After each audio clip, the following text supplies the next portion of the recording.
Welcome to the Founder Wisdom Pod. We have Jordan Behan with us.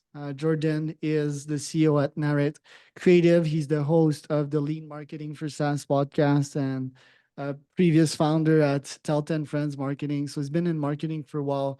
Great storyteller, great podcaster. This pod is presented to you by podfire.com. If you want to start a podcast, if you want to scale a podcast, go to podfire.com. Jordan, welcome to the pod. Tell me a bit more about yourself and what you're up to nowadays. Salut Charles, ça va? Va bien, toi? ¿Cómo estás? Muy bien, gracias. We're all over the place with the languages. Um, Nice to talk to a fellow Canadian in any language. And I'm well, thank you. Thank you very much for having me. It's a pleasure to be here. What are you up to nowadays, Jordan? I operate my agency, and as we were just saying off camera, I race bikes as well. So that tends to be it takes up a good deal of my time, training and whatnot. I work to live, not the other way around. My calendar does not look like yours. I try to fill it up where I can, but I also try to get out and enjoy the sunshine and a nice ride virtually every day. And that sort of it defines me, I guess you could say. Parenting, racing bikes, and of course, operating my agency and helping SaaS founders with their marketing. What do you listen to on the bike, or are you the no technology style? I do listen to music on the bike, and it depends a little bit. That's controversial, by the way, having AirPods on. I have non-noise canceling AirPods. I do listen. Typically, I'll listen to house music while I'm riding, particularly if it's a training ride that's a little bit more relaxed. I might go with something a little heavier when I'm doing an actual um, training ride, intervals or pre-race pump up music. But I do like to listen, particularly when I'm solo. If I'm racing or if I'm riding with friends, the AirPods stay home. But I like listening while riding. That's a great question. Yeah, and but AirPods are not controversial. I mean, I wear them all the time. They're one of the greatest products of all time. People used to laugh at AirPods when they came out. They called them, believe it was like, you know, toothbrush or whatever. They looked like these tips thing, but yeah, I wear them all the time. What sucks is when you do Ironmans, you cannot wear any technology. I would change the rules to that because I love listening to a Goggins audiobook while I'm out there suffering. Sure. When you suffer on the bike or when you feel that you're in the comfort zone, like how do you push yourself to go further? That is also an excellent question. I think it's reminding yourself that your brain is the first limiting factor. When you are suffering, your entire body is screaming at you to stop. But the fact is, you don't have to stop. Your body will give you more. And so it's that reminder. I think it's Arnold Schwarzenegger who said, you can push yourself a lot farther than you think. Your body's going to tell you to stop, but you can go a heck of a lot further. And so in those darkest moments, that's what I remind myself of is that the mind is the biggest factor in how to overcome that pain or to essentially to ride that pain out and continue. And there are a lot of instances where you do go to that dark place and you have to have that conversation with yourself. But having that conversation, having that self-awareness in the moment um, it helps and it gets you through, you could say. And then, beyond that, it's knowing what is left. For example, if you're in the middle of a hill and you can see the top of the hill and just pacing it out like, well, I got 3 more minutes of this, or I have 300 more meters of this. And then either it's, often it's math. Well, I'll break it down into 4 equal segments of suffering that I need to get through before this is over, whether it's 4 minutes or 40 minutes or 40 kilometers or whatever is left. You just have that little, you bargain with yourself and get yourself to those little milestones and then start the process again, have the conversation again. Right. I just came back from a daily uphill run, and yeah, basically my backyard here in Mexico is at mountain. So I just go uphill with the dog, and it's yeah, 15 minutes of pure uphill. It's not that inclined, but it's just perfect.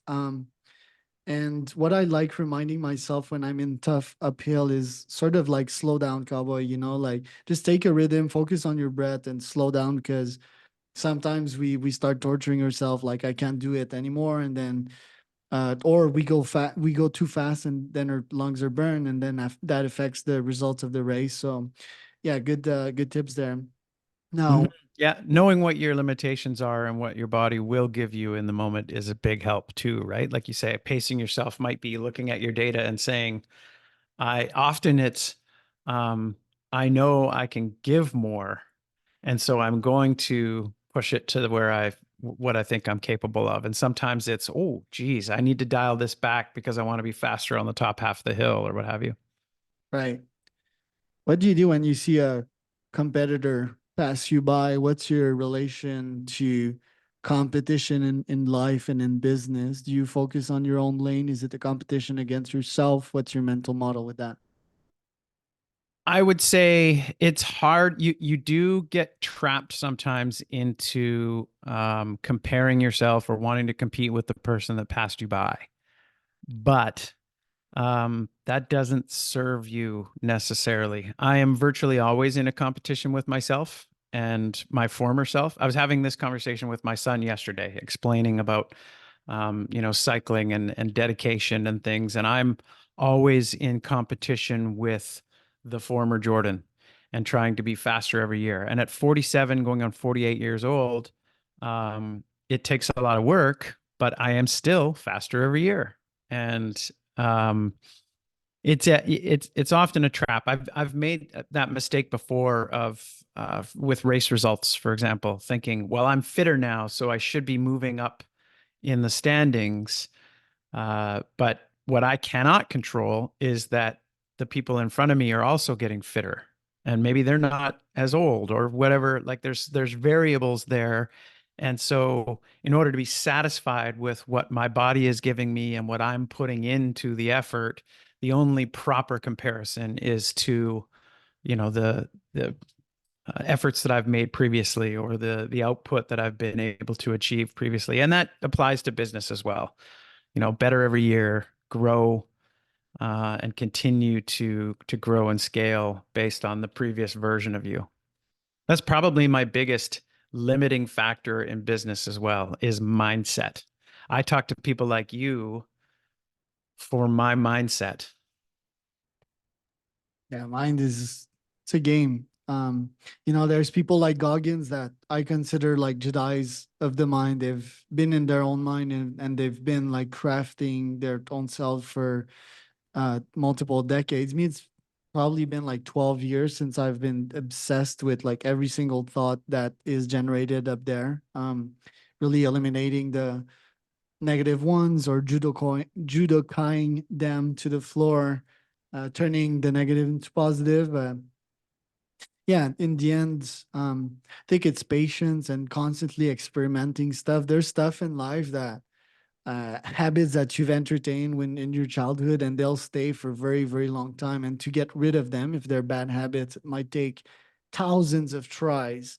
While the normal human will try twice and will give up after that. So yeah, very much the patient game and also like being energy efficient, right? Like trying to see where you can have some quick wins and some battles you just don't want to fight them. So some people they take battles that they just shouldn't fight, like I don't know, Mhm. road rage or anything like that. Sure. Now I have a Who's going to question. carry the boats, son? Yeah, I made a an actual video, YouTube video. I'll send you the link, but it's like a remix of "They Don't Know Me, Son." Um, and there's who's gonna carry the bolts as well. You're gonna find it pretty People who don't know the entertaining. David Goggins stuff are scratching their heads right now, but Yeah, Google he's David this Navy Goggins. SEAL, and they carry boats and heavy logs in their training. By the way, I'm gonna do the Kokoro soon with a friend that I met through this podcast, Trent. And Kokoro is like this ex Navy SEAL that wanted to start this training, and it's 2 days, no sleep, just like pure boat lifting and log lifting and getting wet and sandy. So that's gonna be a pain. Every time I think Yeah. about that, I think about Trent telling me that grown men are crying in that one. So I'm not a crier, but I'll get destroyed for sure. I am a crier. That does not sound like my idea of a good time. I'd sooner be riding my bike, but you do you, man. Good luck with it. Yeah, and being a crier is an advantage, by the way, because that means you can release emotion. That's mostly a problem of mine that I'm trying to fix with my psychotherapist to let the emotions go. Because if you keep them inside, it feels good to cry. Actually, it's like people don't view that as manly, but who gives a shit, you know? Um, Now I have a question for you because you started the pod saying you live to you work to live and not live to work, right?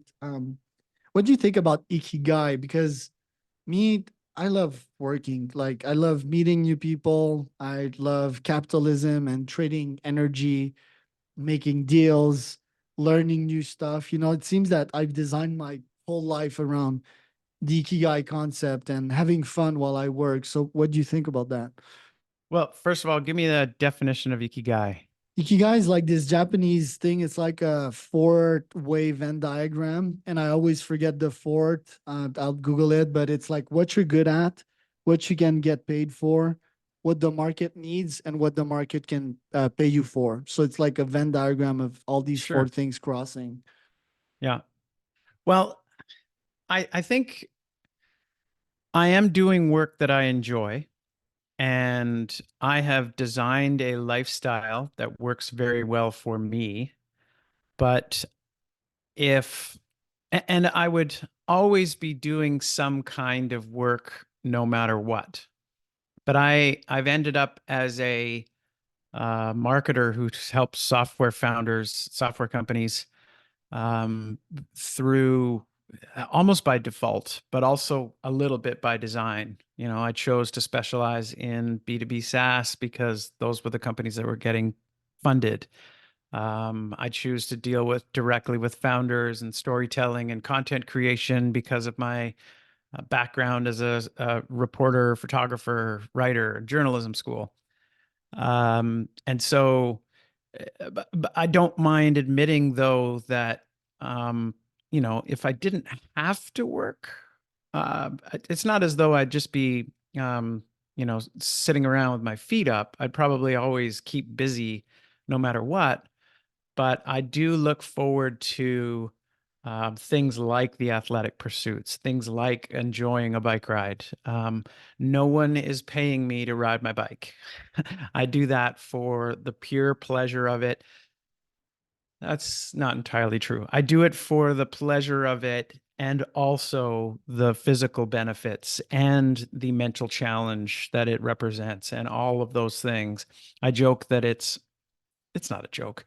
It's my therapy, it's my social life, it's my fitness all kind of wrapped into one. And I it, it's almost like leading a double life. You know, I make the Superman comparison a lot. You know, I switch into the Lycra midday and then I go off and do that. But I do, um, the work thing is still a means to that end, to, making time for family and friends and other pursuits, which is not at all the same as saying that I'm lazy or that I intend to avoid work. I think it's very much yin and yang. And first, I mean, we live in a capitalist system. I think capitalism has proven mostly good for humanity. I think that, yeah, people that are against that statement are sort of kidding themselves, and communists don't have much life experience. Bold statement. So biking also is freedom. Like me, I've ridden bikes since I was like 5, you know, and I would go out with my little friends and we would explore, and it's just amazing. And to use your own legs to do that, like without gasoline or anything, is just pure freedom. It's adrenaline. I was telling that on a podcast today. Just the uphill is like pure endorphins, right? It's fucking hard. Getting downhill is pure adrenaline because if you step on a pothole while going 60 kilometers an hour, you're you're gonna get injured. So you need to like be in the moment. And that's another keyword, being in the moment, being in the flow. Bike is amazing at that. Now the community aspect, it's cool because we're suffering together through that uphill and we're having a blast. So yeah, biking is a lot. Plus, you need that fitness to keep you healthy and alive. So I think it's like it's a nice balance. Now, where does podcast come into this? What's your podcast thesis? Why do you do it? I the podcast initially I created for as a marketing tactic, and particularly one that generates a lot of marketing clips with a short amount of time and effort. And I think maybe that's kind of the theme of my content creation thesis is, sit down, put some dedicated time aside to creating content that you can then splice and dice and use for the long term. Uh, Podcast is a great example because it is so niche and specific. Your podcast has a very specific audience. It's, obviously the same kinds of people I'm trying to reach. And so that's what brings us here. And we have the ability to really go deep into the specifics and the niche stuff. And so it's great for that. In my business and the way I operate the agency, I more or less use a podcast type format with my clients as well. I interview them, I ask them questions, we generate clips of what they have to say, and it just is a very time efficient way of getting your thoughts, down. I almost said on paper, but of course, in most cases, it's video or in text and so on, where that steady stream of consciousness. It's the flow state that you just talked about on a bike. If we sit down and talk about a topic and really dig in, we can reach that flow state as far as sharing our thought leadership and our ideas. And some of it needs to be edited. Some of it is gold that should be kept for all time and shared with others. And so it's only by sitting down and dedicating that time that we can make that possible. Yeah, I find that, well, nowadays in the scale and everything that I do, it's maybe like 20 to 30% of the time that I reach flow state on a pod. But yeah, this is what keeps it alive. I find that for that reason, it's a very long term venture. You get better and better at asking questions, at listening. I do think there's a state that you can put yourself in for the podcast. Like the interviewer state matters a lot, which is why I need to biohack probably more when I before I come on podcast. But yeah, everything you said, I do agree with it. Want to ask questions about marketing. Um, do you feel that marketing has pervaded society when you look at folks like Trump that overuse marketing to get elected while, yeah, not really caring for the well-being of the society they are supposed to serve? Wow, that's a big question. And the fact that you put it in the context of Trump is a tricky one. Uh, I think that you highlighted a great example of how powerful marketing is, and how, um, almost in a way, how easy it is to manipulate people into uh, reacting one way or another to something. And I think the example you gave is an example where, um, people's emotions and opinions and things are being kind of almost weaponized. Uh, but I don't blame any one person for that. I think that's, um, it's almost like a big, like social media has created this environment where, um, dissent and disagreement, and it doesn't matter what it is, it's engagement that wins, right? It's activity, it's dwell time, it's time on platform, it's all of those things. And it's just kind of easiest to, I yesterday, here's an anecdote. Yesterday, I shared a reel on my personal Instagram where I said, your sunglasses go outside your helmet straps. That's my rule. And man, did I get a lot of comments. And it was like angry comment this or agreeing with that. And it's the most popular reel I've ever shared.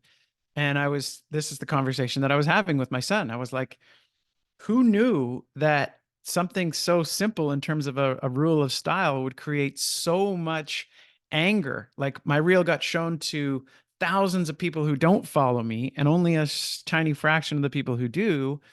And it's because the algorithm is rewarding me with other people's attention because it's got them fighting about it. And everything, like every commercial entity is tapping into that. And I'm a former news guy. I worked at newspaper, television, and I kind of got a little disheartened over time with that process because even your local news, which is supposed to be objective and fair and to tell you the stories of the day, are still going to clickbait you and tried to use headlines to grab your attention and get you upset. And like I joke about it, but the easiest thing in the world to do is for a local newspaper or local news to on their Facebook page to share a story about a bike lane, because it doesn't matter what they have to say. As long as it says bike lane, you got two groups of people who are super angry with one another. And you know, I I almost have a bit of um uh, I don't, not in the case of the example that you gave, but you have to appreciate the politicians who have figured out how to harness that because of how effective it is to get people upset about something, even if they're willing to lie about it in order to get people angry or to play with their emotions and cause them to rise up against something or in favor of something. It's it that it's deep seated, I think, within us in our humanity to feel strongly about certain things, even where your sunglasses go compared to your helmet straps, and we can't help ourselves. And I think until we find a way to de-incentivize um, that kind of um, division, it's just going to keep happening, right? Politics is now a game of how upset can we make one group or another and rally them in favor of something that may or may not be important in the first place. Right, and Obama used similar tactics to get elected, like way less polarizing, but he did heavily use social media and so forth. So let's just hope that there's more smarter players out there that are using the same tactics to get elected and that the competition adapts, But yeah, it Yeah. brings a lot of questions. It's a tough question. And by the way, yeah, Trump amazing at marketing for sure. Like, yeah. And also I would argue great entrepreneur. I mean, he's game marketing, he's game financed. Um, Now the honesty part of it, despicable human being. I mean, that's a clean diagnostic, but yeah, and that's why the danger of when you have someone leading um country like that anyway. Um, yeah, Yeah, tough not that I want to question. dig into the politics, but Exactly. the Obama campaign, one thing the Obama campaign was really, really good at as well was cold calling, Yeah. raising tons and tons of money, $5 at a time from, these little old ladies. Yeah, yeah, and there were amazing people working at these campaigns. There's like mad marketing talent. These people usually get hired and get paid the big bucks after they're done with these campaigns. Now, Jordan, where can people find out more about you?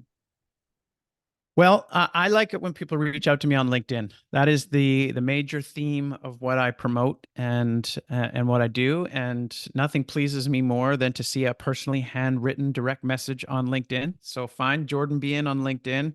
Maybe Charles can include some links within it. But I'm also at narratecreative.com. Um, and I look forward to hearing from people. That would be lovely. Let's have a conversation. That's the outcome of this. We were here today to talk about founder-led sales, and my big thing is have conversations. Let's talk.